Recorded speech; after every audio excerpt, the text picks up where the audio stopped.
والله شفت الماتش، انا حابب الماتش وضيعنا بتاع 5 دقايق، بس الحمد لله الكورة كده يعني. الحمد لله. يمكن ضاع في فرص كتير جدا قبل ما المريخ يحرز هدف التعادل مع منتخب السويس.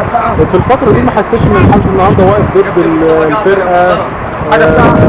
مش هيكون موجود النهارده مع الفريق ده، يعني ما فيش حاجة من الإحباط. لا تصرف ليه خلال المباراة خصوصا. لا هو بص احنا شفت الماتش، احنا لما توصل للجون مش هتخاف، يعني ما تخافش، لما توصل للجون وبتضيع هتجيب، وده اللي حصل النهارده. انا 5 اجوان وهنضيع جولين كمان، والحمد لله كنا كسبانين يعني، مش تعبين، جبت جول الحمد لله.